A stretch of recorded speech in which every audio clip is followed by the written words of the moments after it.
against corporate power and greed. This is a fight against the corporatization of our society. This includes the corporatization of our schools. We must stop the process of turning our common good into their private gain.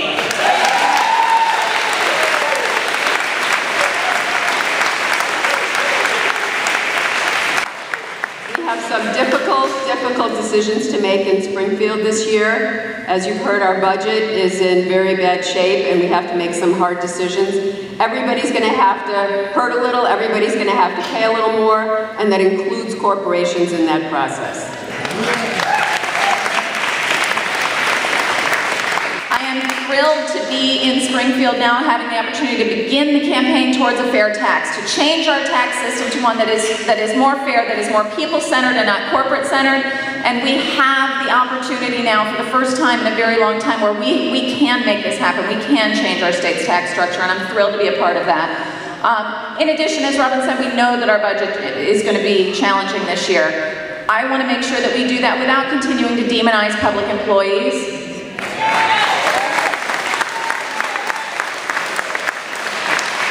That we find savings by making our criminal justice system smarter. We can do a lot more with prevention and intervention funding than with incarceration funding.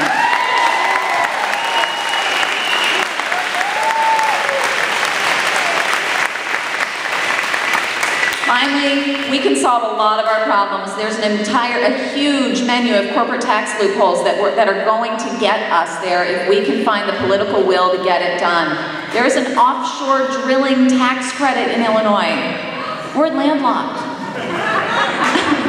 We need your help to bring civility back to all of our neighborhoods, to try to cut down on this gun violence.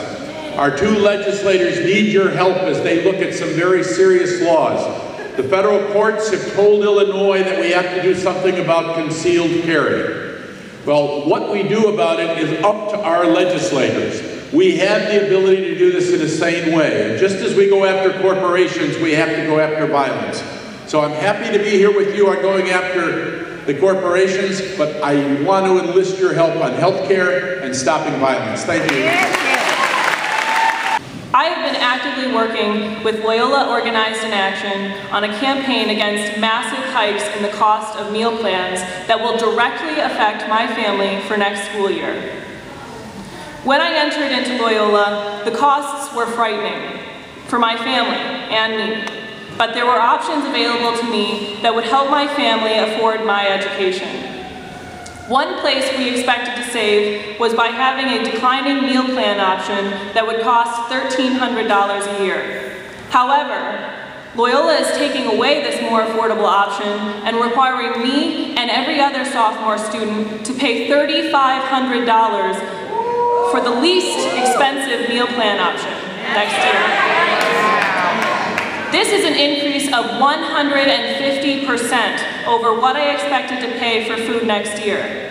I am here today to say this is an unacceptable burden to place on my family and families like mine.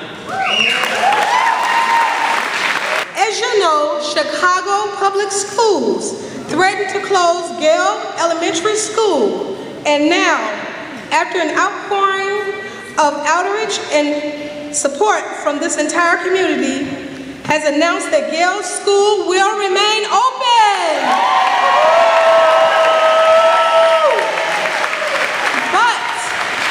But 129 other neighborhood schools remain under threat, and we stand with all of them.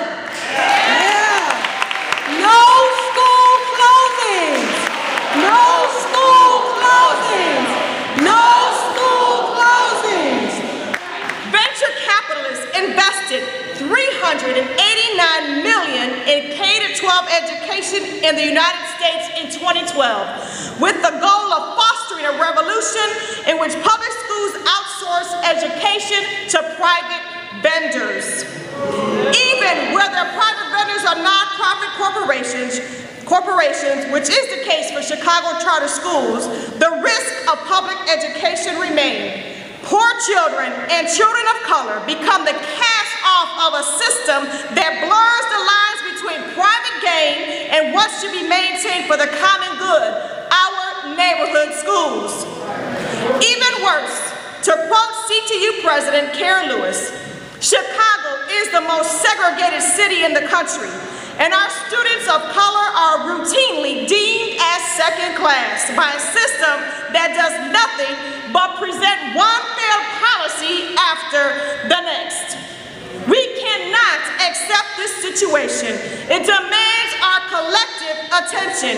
It calls upon us to organize for my children, my grandchildren, your children, and your grandchildren.